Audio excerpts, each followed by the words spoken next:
Okay, hi everybody. Yeah, I'm really excited to be in Vancouver. I'd been coming up here since I was a kid, and now to come back and speak, and this is really cool for me. And I want to thank Mark and Rick Etkin and my crew. Thank all of you guys for coming out. So today my topic is the future. Is it weird? It doesn't sound like when he was up here. Get closer. Okay. Either way, okay.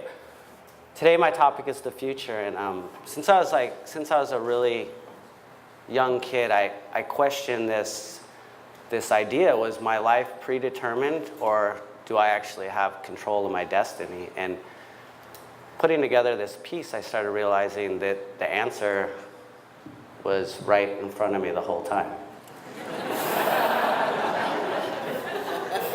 So, as a young kid, I just felt really isolated and different from other kids, and it was partly because when I went to school, I had dyslexia, and they're like, "Okay, you're going in the special ed classes," and I'm like, "Okay," and it just, and then as I'm going through school, I'm like, "Okay, am I set up to work at McDonald's? Is this is my future? This is who I am?" And these thoughts started just going through my head, and by the time I got to high school, I was like, I'm done with school. Like I don't fit into this cookie cutter mold of life or whatever they have. Whoever made the rules, I don't fit into it. So when I got into high school, I started skateboarding and snowboarding, and that was a really good outlet for me to just like let out all this pent up aggression, and I was just feeling pissed, at the world. So I just took this rebellion like thing, and it was just a really cool outlet for me. And I'd been snowboarding a lot, and then guys started coming out and taking pictures of me snowboarding, and I was like, oh, that's cool. And the photography end of it, I was like, that's pretty neat what you guys are doing. And that little piece, I think it sparked something inside of me, and I just let it resonate for a while. And later in life, I was like, hey, I want to try this photography thing. This is really neat. And I was like, this could be a cool hobby or whatever. So I started taking, I was like, I got to take a photography class because I didn't even know how to turn on a camera. And I was like, I got to do something. And I got a job, and I was working. And the only time that I had to make photos was at night. So I learned photography under the moonlight. And I remember writing in my little book, like, F8 at 30 seconds, and then you get the film developed, and it came back. And these photos are really important to me because they define who I am today, and I didn't know that at the time. And then these are some of the examples of just me working. These are my first images, and this is where I was at. And like, I really like this one of Yosemite. Like, I still look at it, I'm like, how did I do that then? But I did it, and it was cool. And this is another one from Tahoe, and it was just, this is me like learning, and this is where I started. And then, this one's a picture of my grandma, and it's so important to me because throughout all the beginnings, even when I started photography there, people are like, you don't have no business doing photography. I was like this rowdy kid, and like, it wasn't no artist or anything. And I was like, well, I want to do it, and maybe I'm going to get a better camera and this. And she's like, hey, Ian, just, you go do that work, bring your tip money. I got this jar, we're going to stack it in here and everything. And, and that was cool. And then slowly I started learning that photography gave me a voice. And that was the missing link that I'd been looking for. And I go, wait a minute, I can communicate. Like, I can talk. It'd be like if I was mute for the first 25 years of my life, and all of a sudden I'm like, I'm gonna talk. So I started talking a lot. Yeah. And I was going around, I was just exploring different places in San Francisco and just meeting people and taking their pictures, and I was learning how to communicate through this thing. And in that time, from that snowboarding background, I was like, man, maybe I could go get a better camera and take some pictures of these guys I know. If I could just sell 1 or 2 images and pay for this, I'm gonna get a free camera out of the deal. And I was like, that was my first goal. And then all of a sudden, I figured out this is gonna work, and I'm gonna have a career doing this. I'm gonna have a career in photography. So I got involved with the magazines, and I'm getting editorials and this, and the shoots start getting more elaborate and bigger, and I was just creating more images. And I pulled these ones because they're night photos. I think I have some kind of draw to the night. So, yeah, these photos that I was creating led to something else, and then clients were like, hey, we want you to make ads and pictures for us like this. And I was like, I can do that. So then, you see the similarity between these ads, and this commercial work got bigger, and the shoots got bigger, and art directors started coming in, and the clients there, and they're telling me like, hey man, like you need to make it like this. We need to see this logo, and the guy's got to be like this. And I'm like, shit, okay. And it was cool, but I'm like, wait, this isn't my voice anymore. And I slowly started losing that feeling that I had in the beginning. I started like losing who I was, and these are these series of work, but they're cool and everything, but they're not me. Photography isn't me having this tool and things. It's literally a piece of me. It's how I communicate. It's like, and the lines started getting really blurry, and then I was like, shit, and I didn't know what to do, but life has a way of dealing with things. And somewhere in that period, it's like all of a sudden something happened, and I had 9 deaths within 5 years. So every 6 months, I was going to a funeral, and I was like just devastated. And it was really, really a hard time. And I met this girl, and she had, she was missing a leg, and she snowboarded, and I was like, well, I do a little of this and that. I'll make a picture of you. And I started this Enabled project, and this project actually helped me heal from all those deaths and this. And I remember there's just days, where you just lay there. I'm like, I can't get out of bed. And I'm working on this project, and I'm like, dude, I'm the one that should be in the wheelchair. Like, I'm the cripple here. I'm the one that's disabled. And I'm working with these guys from this project, and I'm like, wait, these guys, they had bad stuff happen to them. They're up, and they're actually prevailing, and they're great at what they do. And that helped me heal. And it helped me heal, and at the same time, I'm like, wait, I'm getting my voice back. Like, I'm communicating. Like, I'm saying something in these photos. And that was the Enabled project was a really big deal to me, and it's just a big healing process. And and some of these photos, like these stories were so powerful to me. It's like this kid Evan, he got in this really terrible car accident, and he's telling me, he's like, Ian, I was laying on the side of the road, and my leg's over me like this, and my arm's under my leg, and I'm like, I'm gonna die here. And he's like, I gotta get my phone. And he started like panicking and freaking out. And he's like, he said, I just started meditating. And he's like, I saw this light come around me. And he's like, I was going off into the other side. So I created, in this Enabled project, I created these things, like the images based upon their stories. And that's why this beautiful light surrounding him. And it's interesting that working with Evan and these other people that they're so close to death, and I had all these deaths. And it was just a really neat healing process. And in the process of that, I was like, I'm getting my voice back. I'm getting back to where I was, where I wanted to be, where I started. And I was like, I want to go back and shoot film. And I was looking around, and I'm like, where's all the film? Like digital came on, and so fast, and Kodak's going out of business and this, and I'm like, shit, it's not there. And I started researching, and I found wet plate, and I'm like, wait a minute here. I can make my own film. I can make this. And if I learn how to make this, no one can take this away from me, ever. Because I'll always, trends are going to come and go, and things are going to happen, but I'll have the ability to create my own film. And that's where I started the wet plate. That's where I started doing wet plate. And I created this first plate, and I held it in my hand, and it was kind of like, it wasn't perfect, but it was beautiful, and I held it there, and I'm like, this is it.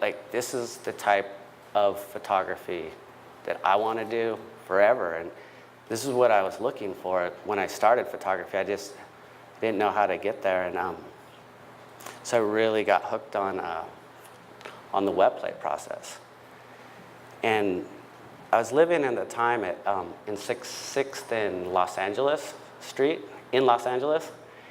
And I just go downstairs from where I was, and I had this little digital, not a digital cart, a little wet plate cart. It had a portable dark room and an 8x10 camera, and I just started photographing the people that were around me, just downstairs at my place.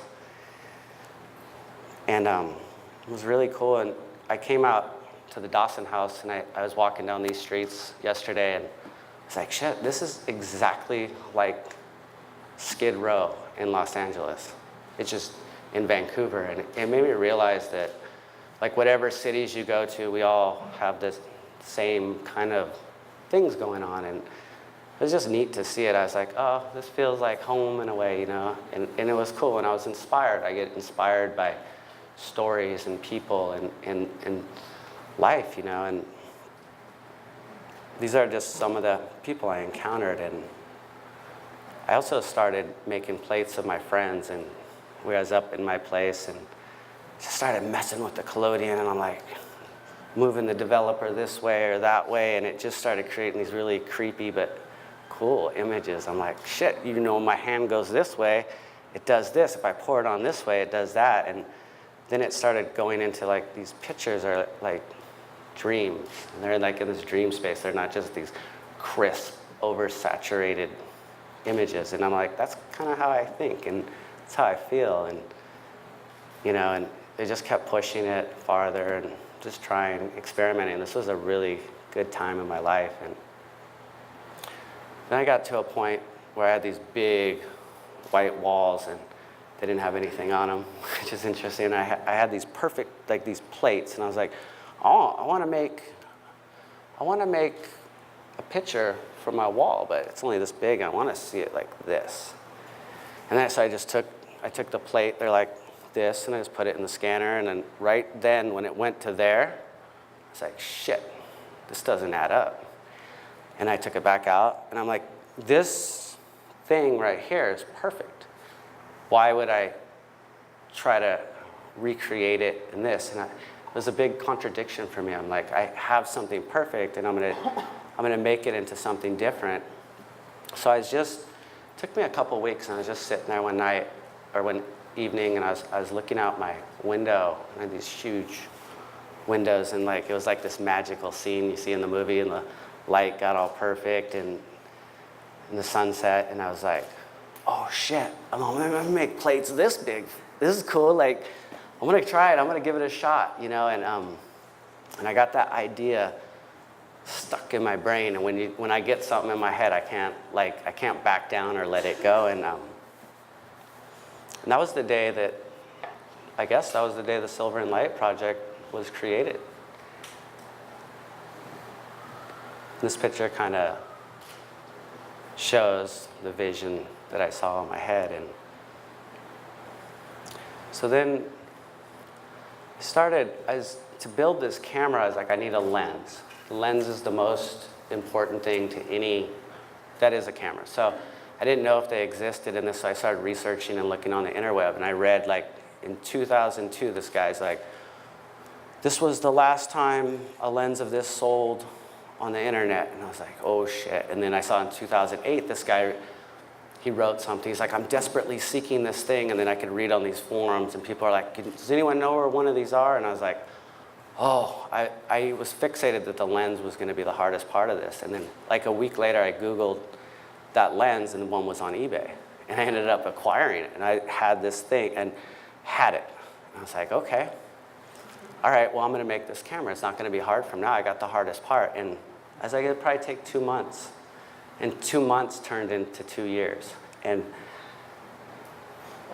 that, what happened was, I was like, why would the universe or God, I don't know what people describe, I don't really care about that, but why would I acquire this thing if this wasn't my destiny? If I wasn't supposed to do this out of all these people that have been looking for it, why did I get it?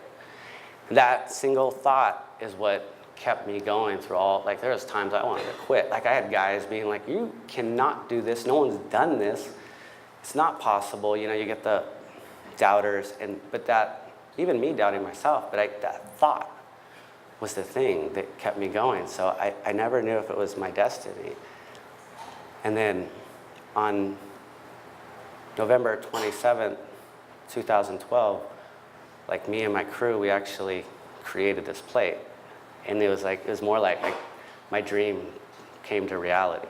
And we made it, and it was such a good feeling. I was like, oh man, like we did it, you know, but now that I did it, I never asked myself, I was like, now what? Like, the big question came, is like, I always was thinking that I was gonna fail, or you have all these like, you have a backup plan. You're like, well, if it fails, it'd be so much easier, then I could pack up and walk away and say it didn't work. And I didn't even think, what was I gonna do if it did work?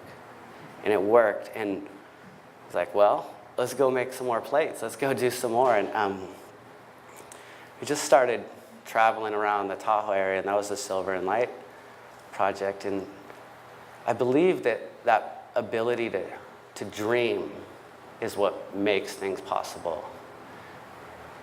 And I really like, all my dreams and thoughts and things, that's the space that I work in. I work in, you know, in a different way, and that's what made it all possible. And started looking at these first images, or I started looking at these plates that I created, and I was like, there is a real crazy similarity to these ones and the ones that I created in the start. And you know, then I actually took these two images, and they're of Convict Lake and Mammoth, but like the night photo from the beginning, it has the rocks, and I didn't plan this, and then this one, it's the same, and I was like, I went full circle. And I went back to the beginning of photography to find my future, and it freaks me out. So I don't know if, you know, it's weird. It's like, did I need to go down this path? Did I need all these things to happen? And obviously you say, yeah, and you say everything happens for a reason. Like people say that, and I just laugh, because I'm like, that's a cop-out. But when I really think about it, it's like, if everything happens for a reason, then that reason has to exist. So the future, maybe the future's already written. And then I go back, and I'm like, no. You had a hand in your destiny. You could have gave up. So the question still is there. The question for me is, do I have control of my destiny? Or is it predetermined? Is it fate? Is it already written in some book? And that's the magical thing. And I think the answer to that is, you're not supposed to know. You're just supposed to go on, and you have the ability to believe either way, or think how you want. And that's how I ended up back to the beginning in the future. And that was my speech.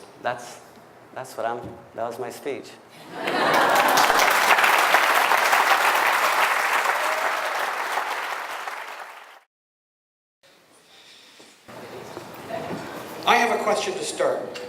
that's okay. For me? Yeah. Oh, great. You said, I just actually posted to my Twitter account, you said, when we pulled the first plate and we were like, whoa, it worked, it would have been so much easier if it had failed. Yeah. Could have packed up and gone home. Yeah. I think it would be fair to say every single one of us can relate to that. I personally suffer from a fear of success all the time. I don't want to try it because Yeah. it's like, what if it doesn't work? And I don't, I'm the guy who gets shit done. And what if it had failed? What would you be doing? What would have been the next thing for you? I would have just kept trying. We need the mic. I don't know. What would I do if it failed? I would have done something different, you know? I mean, what do? I failed lots. I fail every day. But it's like that Enable project. You gotta, the key to success is failing and getting back up. It's not the success. If we just succeeded every time, we wouldn't have that drive to go succeed and we wouldn't feel that reward. So I don't know. I think that's the best I can answer it right now. That's a good answer. Who's got a question?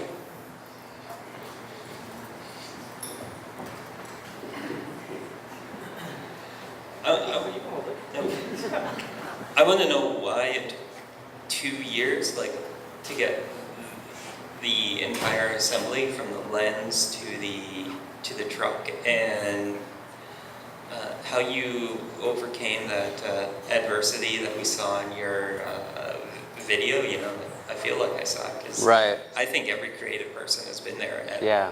multiple times. Yeah. Well, that's a cool question. What was the question? No, just the first part of it. I had like 14 thoughts going, and I was like, the truck. Why 2 years? Yeah.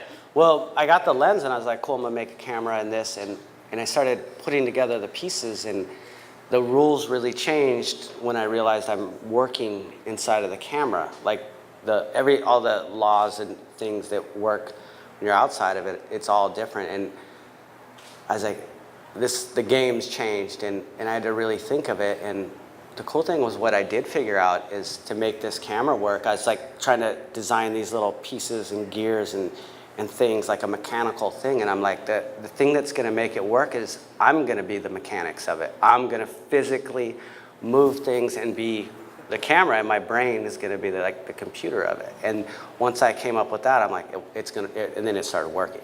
So, yeah. And then how I got through it, I just like, honestly, I kept believing about that lens. I'm like, why did I acquire this? That thought, that one thought just kept me going and going and going. And when I did feel like I sucked or whatever, you know, and I couldn't go any further, I was just like, well, why would I acquire this if this wasn't my destiny, or this wasn't the path I was to be taking? I really believed in it. So, Okay, yeah. Ian, we have a question back here. Hi, Ian. Hi. Thanks for coming up here. Our group was really interested in sort of more the technical side of things, because in the video you're always wearing the gas mask, and it's pretty poisonous. Just sort of more the technical aspect of creating the prints. Is it poisonous? Sorry, like what's the process of creating that? Because the video it shows the end product, but we don't really see how it happens. Oh, okay. Yeah, it's pretty complex, but just I'll do it real simple. Is you make this film, and it's collodion. And the collodion was from the 1800s. It was like liquid bandage, you know, so it would adhere to people's skin, like in the Civil War. And somehow they figured out if we add like these salts to it and we cut it down with some alcohol and a little bit of ether, and it's that ether smell that you want to wear a mask for, because, you know, when we started pushing it into that smaller space, I was like, you know, it's just the right thing to do, you know. So we did, you know, I mean, but, you know, I worked in the darkroom for so long, and even back 10 years ago, people weren't even conscious of things like that, you know, and they weren't even conscious of like fumes and things. So whatever, so we try to do it right. But so you make the plate, and then you put it into this silver bath. And these salts in there, when they combine with this silver, it makes a silver haloid, and at that point, it's light sensitive. So this whole process has to be done in the dark, and then you put this up on where you focus your camera. Then we expose it to the light, and then you go through and develop and fix it like traditional black and white, and then at the end you get a plate. It's a little more complex, but that's the rough of it. Yeah. And it's stable. Once it's set, it's yeah, a stable you know, the plate. cool thing is I started researching. I mean, all those photos from the 1850s, this and that, they're still around. Like Abraham Lincoln pictures are still around, the Yosemite, like everything, Indians, and yeah, they're really stable. Here you go. Thanks, Ian. I just have a question based on like the financial side of it. Yeah. I know in your videos you said when you started out it was mostly your savings, but I'm just wondering, like with $500 photos for the large ones, how do you keep it going? I don't know. I do talks like this, the things that I hate, you know, and I'm up here, and like that brought me to Canada, and then that opened a door, and it opened another door, so it's gaining momentum now. But when I when I started in photography, I didn't have a lot of money to buy film in this, but I knew, like, don't forget buying food, buy film, because if you don't have anything to sell or show or this, you don't have anything. So, because people are like, I can't shoot, I don't have film. I didn't have that excuse. I'm like, I don't have food, I'm not going to eat. So I just, that mentality of like, you have to create, you just have to make it work.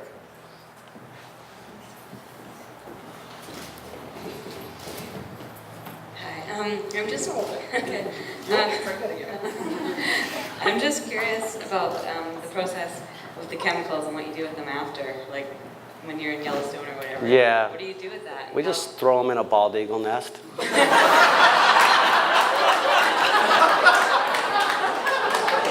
I'm kidding. I got you. Awesome. No.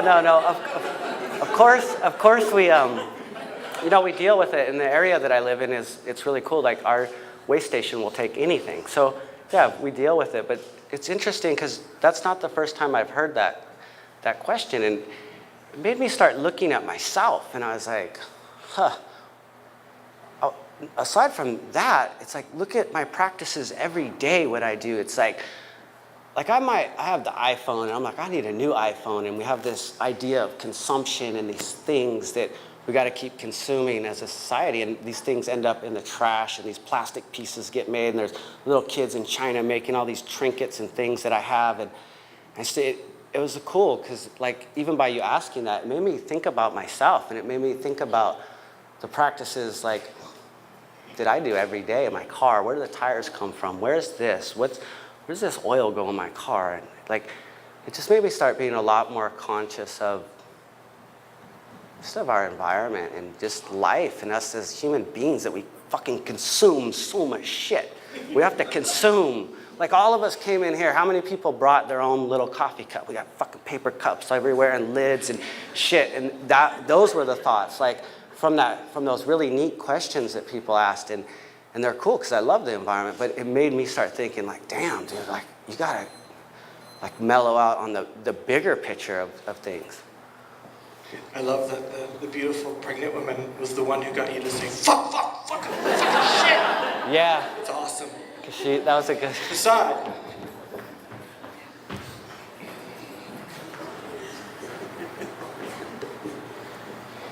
Ian, you're a storyteller, and you've decided that the stories that you're going to tell with a very archaic technology. Now, if we looked at storytelling in a more conventional form in terms of writing, I think we could see that those who were writing stories in the mid-19th century wrote in a very different voice than today's storytellers do. So the question, I guess, would be, if we can go back to sort of a more visual metaphor, to what extent does your choice of an antique technology color the stories that you tell? Yeah, that's a really, really neat question.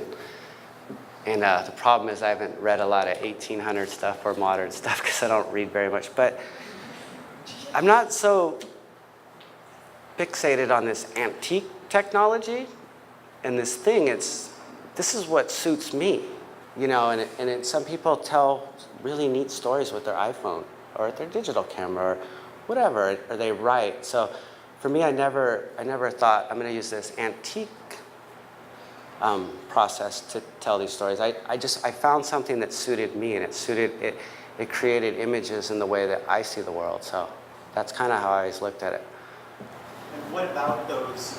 What about the quality of the images that this technique produces? Not so much focusing on its oldness, but what about the quality of these silver plate images suits the narrative that you want to express? Right. I mean, honestly, I didn't put much thought into that because I found a medium that works for me, and they do have this quality, and that's just a perk of the thing. They have this archival quality, and they're made with silver, and they reflect light in a way that's so beautiful, and it just worked for me. I had to find me. I had to find what works for me, and it happened to have all these rad things attached to it, and I was really happy.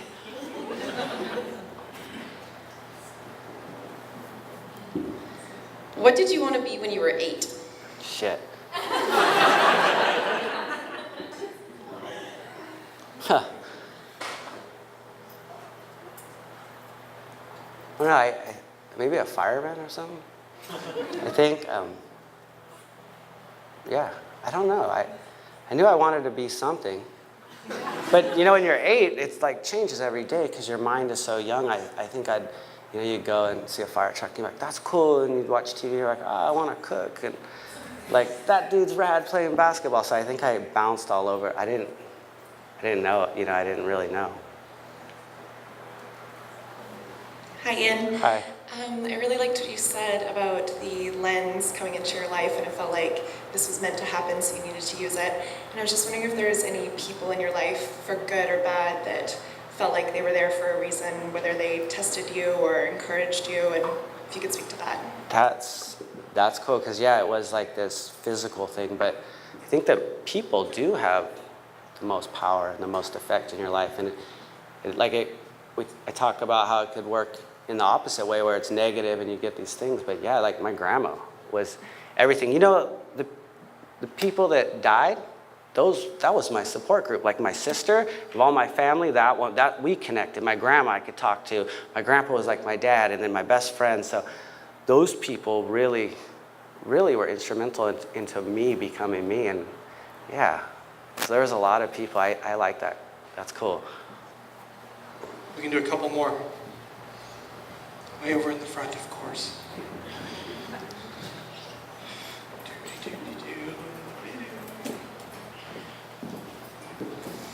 Thanks, Ian. That was awesome. So I love the part in your story where you described taking the plate and going to put it in the scanner and then stopping. Yeah. And it strikes me that one of your greatest gifts is curiosity. And I'm wondering what role your childhood experience with dyslexia and being in special ed, as opposed to just what everybody else got in the world, might have played in that ability to think differently and stay curious, whether others would have just put in the scanner or made it bigger. Right, yeah. I mean, that dyslexia thing that's my greatest gift. That's what gave me the gift of photography. And it's interesting because I was talking to Mark yesterday, and he was, how's the camera work in this? And if you've ever seen how light comes in, maybe through like a pinhole or a camera obscura, it comes in upside down and backwards. And I didn't know it at the time, but I was creating this thing that allows me to see the world in that way. And that's what the camera is. I work inside of it, so everything comes in upside down and backwards. And maybe I don't realize it, but I'm like, cool, I'm seeing it my way now. And that's pretty neat. So it played a really big hand in, I think, in what I did.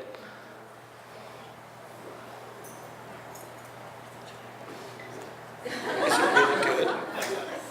You're going to be the last question. Can you handle that pressure?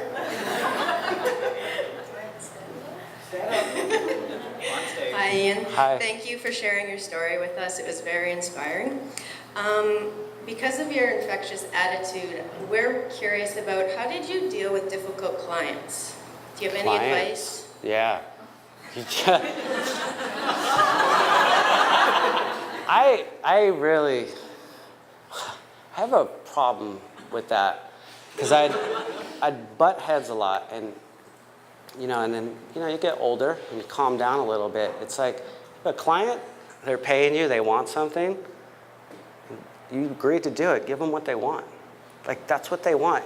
And but you have to explain to them that they're hiring you for your services and your brand of what you do. And maybe I was fighting with these clients because I was creating this body of work. I was like going down this road and it wasn't me. So Silver and Light, it's like, what if I create a body of work that represents the type of work I want to do? What if I create this enabled project and this is it?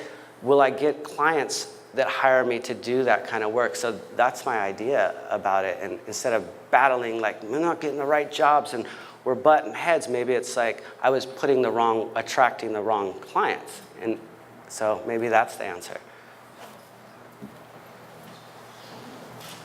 Thank you. Yeah, thank you.